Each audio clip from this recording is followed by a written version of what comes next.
Welcome to this Zentangle Quickie. My name is Heather Hartwick Gladden. I'm a certified Zentangle teacher, and today we're going to take a look at a really neat tangle called Turkital, and it's brought to us by Jenna Black. Now, Turkital is inspired by the turkey tail mushroom. Now, you know, a lot of the tangles that we see, I mean, every tangle is inspired by something. And, you know, a lot of times it's flowers or it's patterns on fabric or, you know, things like that. But this one, I think this is probably the first that I've had that I've seen so far that was inspired by a mushroom or a fungus, and it is fantastic. So if you are the person that says, oh, I have so much trouble doing Zentangle because, oh, I can't, my hand shakes, or I just can't draw a straight line, this tangle is for you. All right. I'm going to, let's see, I'm going to start it. I was thinking about doing my four corners, but you know what? I'm not going to do that. I'm just going to start on the edge. And so we're going to kind of do a curved line, but either, you know, like if your hand is shaky, fantastic, again. If not, pretend like you've had a little bit too much coffee, and we're just going to draw kind of a curved line, like so, with a shake. And then kind of aura-ing the line. Not exactly, of course, because you want to keep this, keep the jaggedness, you know, or the shakiness going on. You know, and if you, like I said, if you click on, or I don't know if it makes links. I have to look again and see. At least copy and paste the link for the Tangle Patterns link that I have there under for more inspiration, and just take a look at the fungus. I mean, it's really gorgeous. It actually makes me think a little bit of a geode also, but you have these jagged edges.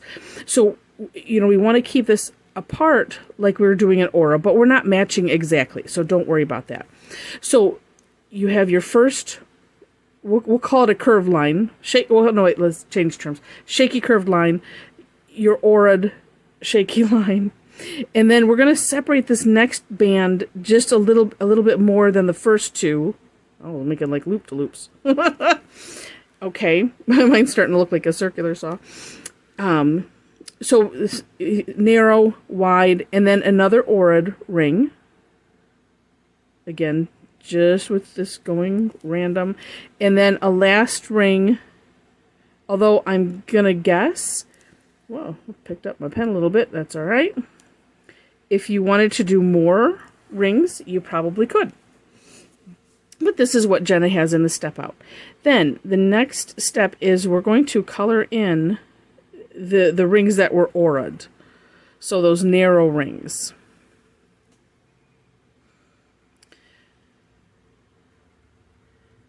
She also has some really neat examples on there of, you know, so if you wanted to use color, things like that. I'm just sticking with the black and white because I want to keep it simple and keep it so that way these can be just as much information as needed. So that way it kind of maintains the whole quickie idea.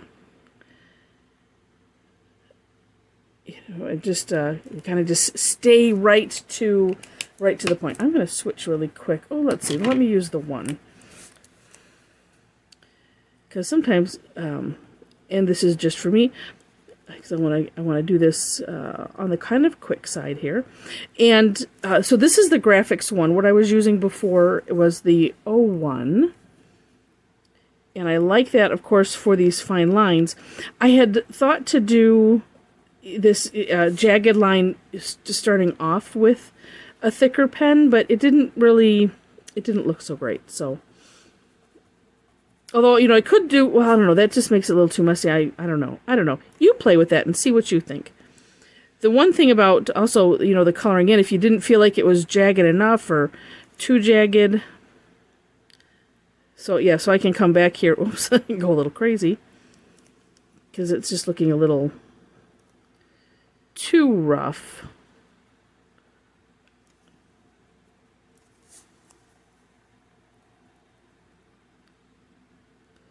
There we go.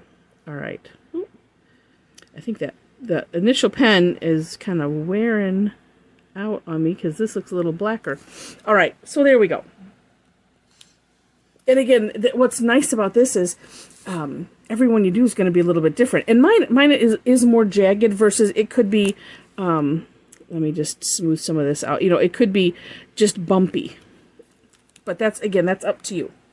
All right, then what we're going to do is on that outer layer, we're just going to draw some straight lines.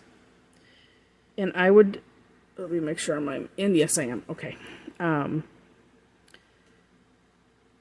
going to keep working around this perimeter. And this, so you kind of, when you're working on a round surface like this, you just have to make sure at some point, or just very gradually,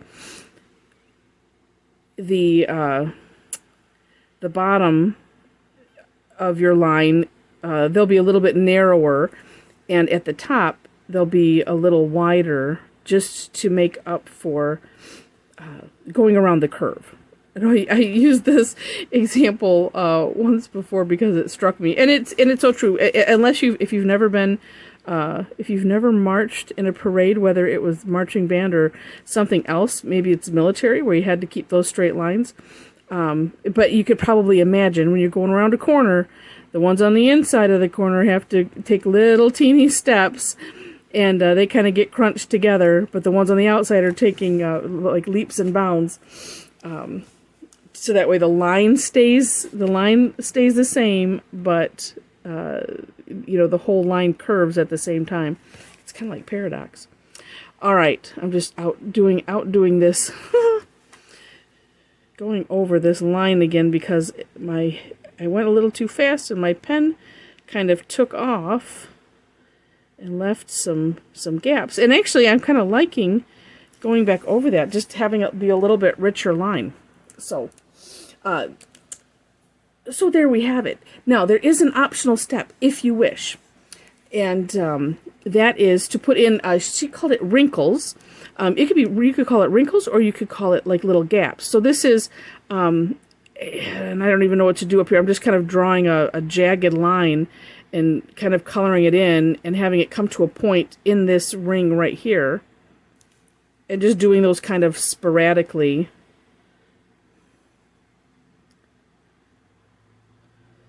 And if you think about it, let's see, and I'm looking at, oh no, yeah, you kind of see it in the mushrooms. But I'm also thinking, I mean, this to me also looks like, it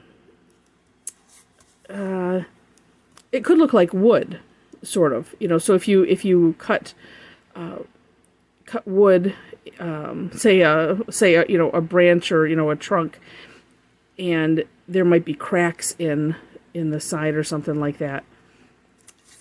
But it makes me kind of sort of think of that. But anyway, so you could put those just periodically, and they seem to be like wider at the top than, and kind of coming down sort of to a point, but it's still same thing.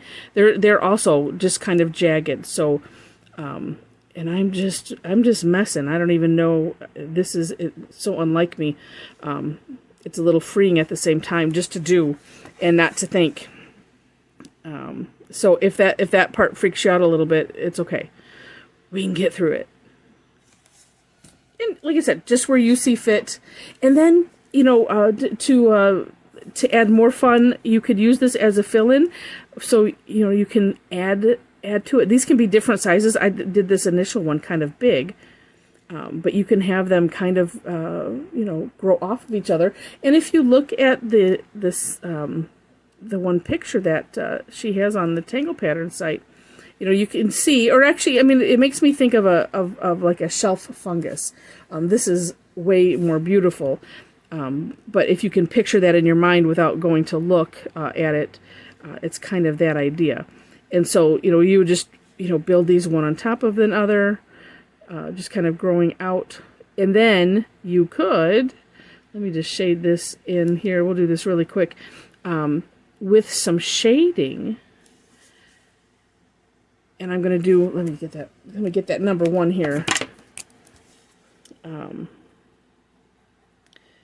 we could sink this this next one down a little bit further into the background and kind of create that shelf concept. Sorry, I'm moving my thing out of the view here.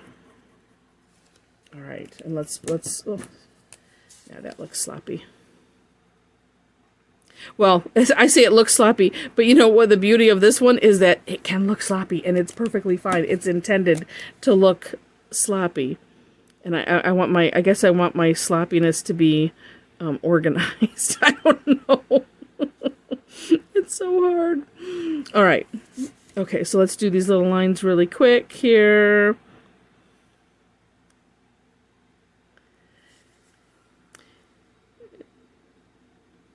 And for whatever reason, I'm seeming to kind of get stuck on a big size, and I don't know why, but I guess, you know, if I start off a bit smaller, then it would be easier to make them smaller.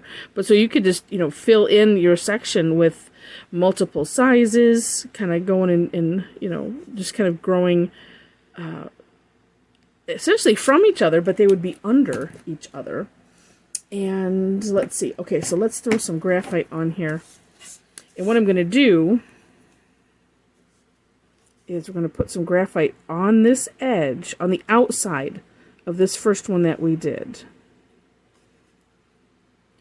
And so, you know, however many you do, this is, you know, this is what you could do on the outer edges. And Tortillon, where are you? There you are. Okay. And I'm going to smudge it out just a little bit, not a whole lot, because I want it to look like more like a shadow, I guess. And sometimes, well, and it could be too, you could play with this. How far do you want to go out? But there is something to having a really nice dark edge that really helps make this look like it's really tucked underneath. So that's something that you can for sure play with. We kind of call it like a shadow box technique. I've done that on some other things. And I'm because this is wet, I'm grabbing some of the stuff. But yeah, but you can see how that it tucks it right underneath, and so you could continue to grow this on your either your tile or the section that you're working at, and then just, you know, putting that graphite on the side like that will look really, really neat. So. And I'm sure too, you know, if they're looking down on her thing, oh yeah, you know, adding colors, as I mentioned. Oh, and actually some of them she kind of has, you know, has maybe a double or here where it's thin. So you could have fun with those sections. And in fact, adding lines, you know, if you have more sections, you could add lines in different spaces. You know, you just have fun with it. So, and actually it looks like some of them, okay, it wasn't on the initial step out, but some of them, she did like a double, or, you know, a double aura on the outside, as a last step. But again, that's up to you, for you to play with. So with that, I hope you enjoyed. If you did, would love to have a thumbs up or a like, and feel free to share, of course. And if you liked it enough to see more and you're not subscribed yet, would love to have you be a subscriber to the channel. Click the subscribe button and also click the notification bell next to it, so that way you can decide how you want to be notified, if you want to be notified at all. Also in the description section is my step out and ways to connect with me. I do classes on a regular basis, some free, some paid. All the information is on my website, tangleaddicts.com, and there's links to that below. And with that, I wish you happy tangling.